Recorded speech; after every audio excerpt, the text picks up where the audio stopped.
All right, what was the riddle of the wall? Well, so in this riddle, it's kind of like Zeno's paradoxes, but so say you're over here and you're trying to get to a wall over here. So to get to this wall, you have to first go halfway to the wall. Then you have to go half of halfway, and then half of that, and then the question was there ever going to be a step where you actually reach the wall? Okay. So, and the book said the answer was no, because even though you're getting like really, really, really close to the wall, eventually you're just going to have a tiny amount of distance left. But they're saying the wall is acting like a limit here. So eventually, if you do this to infinity, you will reach the wall. So, but if you do this any finite amount of times, you're just going to get kind of really close to the wall. Okay.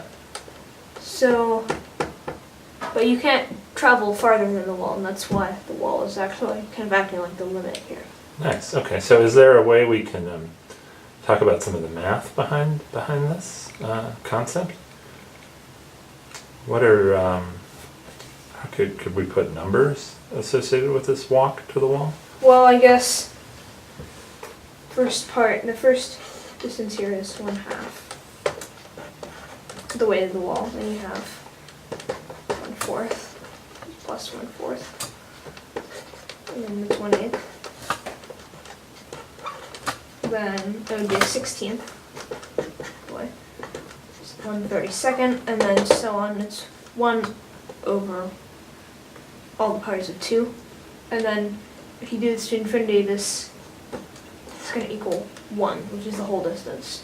That's what infinity does. That's what infinity does. All right. So do you believe this is true? Do you believe that this series, 1/2 plus 1/4 plus 1/8 plus 1/16 plus 1/32 equals 1? Yeah. You do. Okay. How come? What makes you believe that? Well,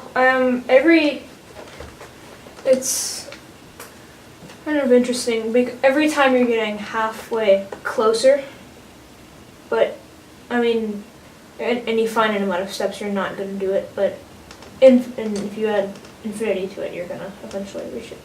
Okay, so how do we know that this doesn't equal, instead of this, maybe like 0.95? Like how could we be sure that it's not this? Like, why is it 1 and not 0.95, do you think? Well, I guess you could maybe just write these all as decimals and then see if you could get closer than that. Just 0.125. Okay, you don't have to do that calculation. Okay, you're right. You could write it out. Could you think here, like where would 0.95 be on the walk? Well, it would be really close to it, like right about here. All right. Yeah. All right. So maybe what would happen if we zoomed in? Well, Maybe we could take a magnifying glass and zoom in. Like maybe here's all of a sudden, like here is 0.9 and here's 0.95. Oops, put the decimal point wrong. Okay, so it's not exactly up to the wall. So how do you know that we won't end up converging to 0.95 with this walk? well, say you've ended up here from like previous walks, then you still have to go another halfway closer, halfway closer, halfway closer. Okay. Still just going to end up converging toward 1. All right. So any number I pick, like even what if I pick 0.99? You could still zoom in farther, and then there would be steps that you could take to get closer and closer. Cool. All right. Nice.